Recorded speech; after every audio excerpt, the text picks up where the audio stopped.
One Piece, chapter 1131, Loki of the Realm of the Dead. This chapter came out a bit late, so guys, please bear with me, but oh my god, it was a doozy. We're gonna start with the cover page today because the cover page is where people typically start. Again, this chapter is one of those that a lot of people did hype it up before the chapter came out, and I must say, it lived up to the hype. It really did. I am super excited for Elbaf going forward. You got something to the channel. Got something to the channel and like so that we can continue to talk about Elbaf because there's much to discuss. Now, let's continue. Cover story. They're going after the sword stealing bandit. My bay speed is back looking so good. And of course, Thomas with her with Yamato. That's it. Now Luffy, finally at Elbaf, he gets confirmation from our boy Loki. Not gonna lie, the ore was a bit dissipated in this chapter. Seems like he's drawn like a bit more lanky Django. It's fine. It's fine. Still got aura. Still the guy. Luffy got confirmation from Loki that this is indeed Elbaf. And Loki's trying to talk to Luffy. And Luffy's just bloviating about Elbaf being amazing. He's like, yo, I knew this was Elbaf. He wanted to come here for ages. Everything's so big. Loki's like, hey, I wonder if Usopp knows yet. Is there anything at the top of this tree? He's like, my guy? He's like, yeah, you know, the grass is amazing. The flowers are blooming. The snow's in the sky. And I can just cry.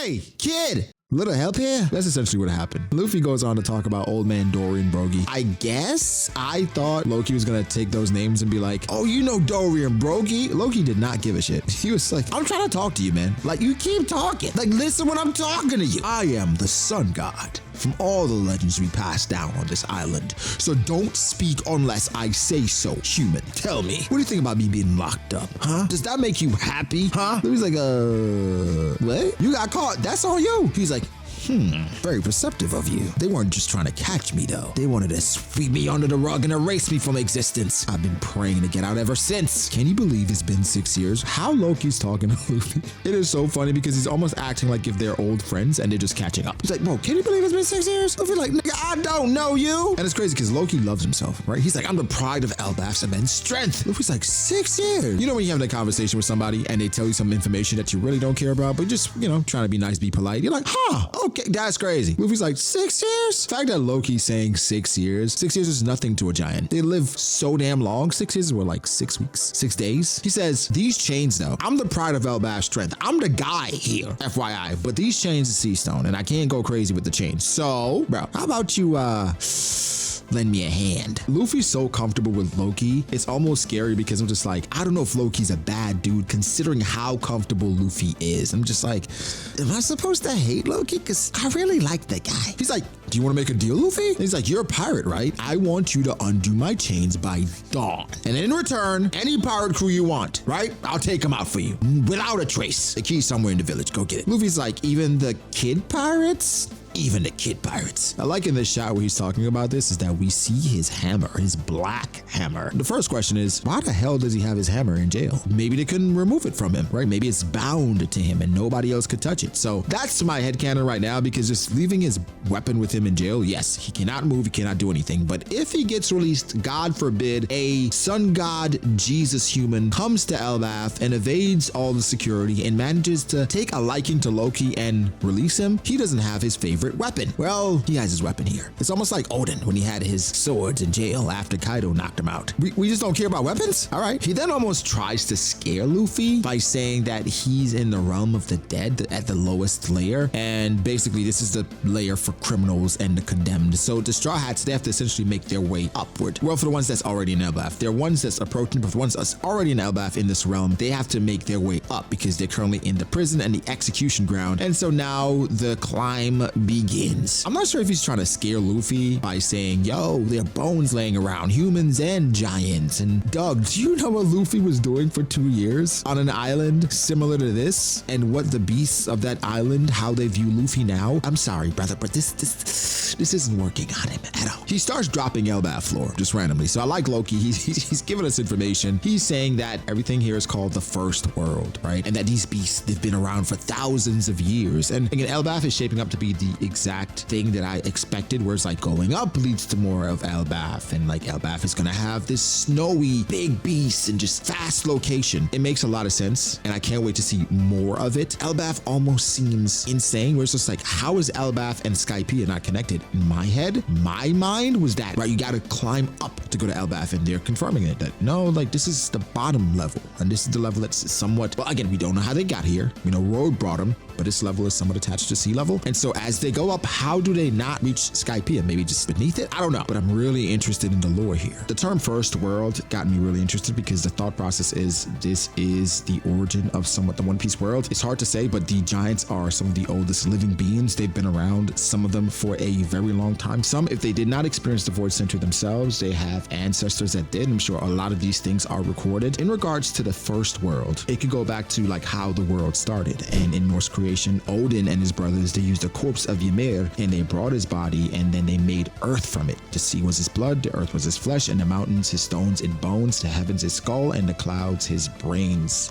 I don't know, it gets real nasty up there. But also, the first two realms to exist were Niflheim and Muspelheim, which were the realms of ice and fire. It's really cold and snowy where we are. That must be Niflheim if we're using Norse mythology to somewhat predict what's going on in the One Piece world, and that's the abode of mist or mist world. And in the Muspelheim is the realm of fire, which I wouldn't be surprised if there is somewhere in Elbaf that is somewhere somewhat just super fiery in that type of atmosphere. The 9 realms of Norse mythology are connected through Yggdrasil, and the other realms are Asgard, Midgard, Jotunheim, Helheim, Alfheim, Svartalfheim, and Vanaheim. So it's a lot to look forward to, and again, everything is not going to be one-to-one, but just doing some research, it makes Elbaf so much more interesting. And again, Loki is dropping lore. He hasn't spoken to anybody meaningful, I'm sure, in a long time. Somebody he even respects. I mean, Shanks pulled up on him, but man, I'm sure he's just like, yo, I got a lot more to say. Don't go anywhere, please. Unless you're going to get the key. That didn't work good. Also, something that's interesting, because in the translation that I read at first, it didn't imply as much as this translation is implying here, because the translation that I'm reading now is implying that Shanks was in Elbaf meeting with Loki recently, not 6 years ago when he got defeated, like literally recently, and he knocked out some of his supporters, right? So Shanks, being the badass that he is, comes through, use conquers hockey, and they get knocked out. And of course, Shanks being mentioned, Luffy's ears prick up a little bit. My favorite part of the chapter is him mentioning Shanks. And Luffy's like, what, who do you say? And essentially, Luffy proved him wrong as far as the mountain beasts. Like, he just tamed them, because this is what a true conqueror does. They keep talking about Shanks, right? Loki is actually astounded, like, yo, who the hell is this little guy? Luffy's asking him about Shanks, almost politely, too politely, like, yo, Shanks came here, bro? You know him? He said, did he come? We're talking about that coward of a pirate, right? Luffy immediately gear forth, but not full gear forth. His legs are still normal. It looks like he goes to Snake Man partially for an attack, and Loki dodges it, which is even more impressive because he manages to dodge a faster attack. Now, it's hard to say. Might be Snake Man at the top, might be Bound Man at the top. It's hard to say, really hard to say. The hair looks more Snake Man-y. Either way, he goes gear forth partially, and this is what I've been clamoring for. Luffy transforming into a form that's somewhat better in regards to maintaining his forms and his power and his strength, and not passing out every 5 minutes because he's tired. This is what we need, everyone. This is how we maintain the agenda. I'm kidding. This is important, and I'm really loving this somewhat hybrid form that Luffy's been testing out so far in Elbaf. This is how Oda lets him grow and it gets to the level of Shanks, because I still think Shanks is stronger than Luffy, but this is how he gets there. Loki is impressive as well because he was able to dodge a point blank attack from Luffy, but Loki's like, yo, I'm just playing, bro. I'm just playing. Luffy's like, I don't care, bro. Don't joke about no shit like that. What I loved about this moment as well was that the animals that Loki was just hyping up, they're sweating. They're like, I'm happy that wasn't me. But Loki's like, yo, I can't even move. But Loki's like, if I can get these shackles off, I swear, oh my God. Luffy's like, I don't care if you can't move. Don't piss me off. You the one that can't move. But next time you do that, I'ma bury you. I'ma bury you in that tree, my boy. So I'ma ask you one more time. I'ma crank my hand up. Why did Shanks come all the way out here? Now, for me, it's one of those that's like, okay, Luffy didn't care about Shanks when he was in Wano. The distance where Shanks was insane. I think Luffy definitely knew it was Shanks. He talked about hockey being familiar, but now Luffy's asking questions. This is my favorite Luffy. Luffy that's inquisitive, Luffy that is engaged, Luffy that really doesn't ask too many questions. And the moments with fighting Loki. In this moment where it's information to be gained, I'd like him asking questions. I hate when Luffy's like, I'm just gonna go to sleep. That doesn't matter. No, Luffy, be involved, be engaged, understand what's going on at least a little bit. So him saying, yo, why did Shanks come all the way out here? No way he was just running an errand. Is he still on Elbaf? And Loki's like, well, hold up. Nah. I have some things I need from you. I'm not just gonna tell you that. Let's make a deal. I promise I did not forget Loki's bounty. Yes, Loki's bounty is revealed in this chapter. And yes, he has a 2.6 billion berry bounty. I know sometimes these bounty numbers are looking less and less impressive considering the numbers that we're at now and how many people are frequently eclipsing a billion, but it is still very impressive considering this is a special bounty. Going to assume because he's technically not a pirate from what we know. So 2.6 is just based off of how dangerous he is. But I'm just like, if I'm not a pirate and I haven't done anything wrong, why do I have a bounty? Like, what's that for? But he's a dangerous person. The people in the Elbaf are scared of him. I'm sure the world government had caught wind of this, so he did something wrong. But to give him a bounty and he's not a pirate, he's just a bad person where they're like, I don't care if he's not done anything, we're gonna catch him. And we're gonna try to make him a member of the world government and make him an admiral because we need strong people. I mean, that's what they do. 2.6 billion bounty is really impressive. Nothing to scoff at. It's just right below the 3 billion in regards to the Yonko candidates or like even some of the Yonko with Luffy, Buggy, you have Kid and Law, those guys. It is a very impressive bounty considering he doesn't have a crew. He is not a pirate and it's just him. I'm impressed. 2.6. I'm impressed. That's more than pretty much every first commander. We don't know Ben Beckman's, but that's good. So Loki, I expect him to be pretty impressive. Again, we do not bounty scale, and bounty is not representative of strength, but it's a decent indication. Not all though. Now we cut away to Sanji and Nami and some of our faves, and well, they're being chased by Road. Road is going to be goofy this entire time, but not only are they being chased by Road is being chased by Gerd and Goldberg, and they have the Sunny in their hand. And of course, my boy Nora,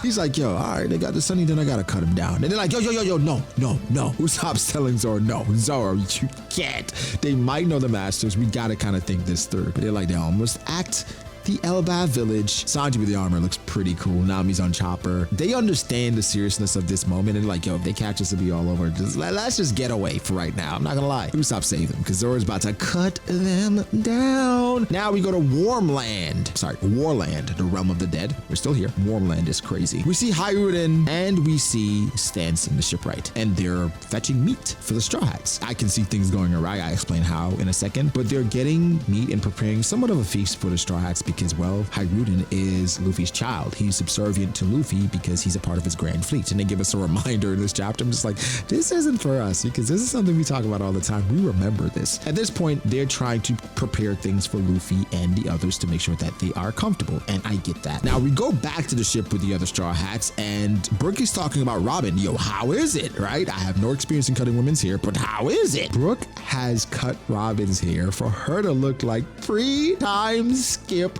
Robin! I am so ecstatic. I love it so much. You have no idea.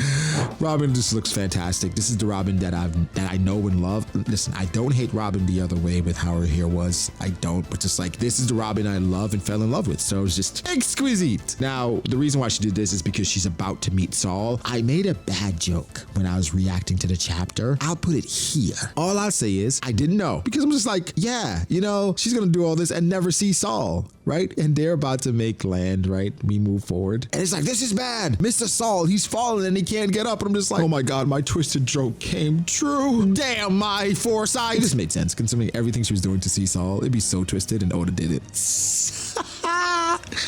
Very, very good chapter. I really enjoyed this one, guys. It was one of those that it is making me super excited for Elbaf. There's some questions that I have in regards to the lore, location, motive with certain things, especially Shanks, because man, Shanks has done some amazing things and he continues to do amazing things. If he was on Elbaf, I mean, he was on Elbaf recently. Why did he specifically go to see Loki? Is it true that he went to see Loki? I mean, the people were knocked out. Why would they lie about that? So I'm really interested. I wonder if this is the precursor in regards to ground ground zero moment where we're like, this is where it started for Luffy to meet Shanks again, because I cannot wait for that. Give me your thoughts, like the video if you did, subscribe to the channel for more content like this. But something to keep in mind as well is in regards to Luffy possibly helping Loki based on how he's vibing with him. This could mean serious implications for the relationship between Luffy and Hiruden. Not only that, Hiruden and his kingdom, because currently Hiruden is serving Luffy. He is in the parent-child relationship. Luffy is working or maybe working with Loki. Loki and obviously Hiruden, I don't think they get along that well. And so if Luffy helps Loki, it's a temporary alliance. And now Luffy is now going against everything Hiruden stands for and Hiruden's family. And so at that point, Luffy is enemy of the state #1. And Hiruden now has to capture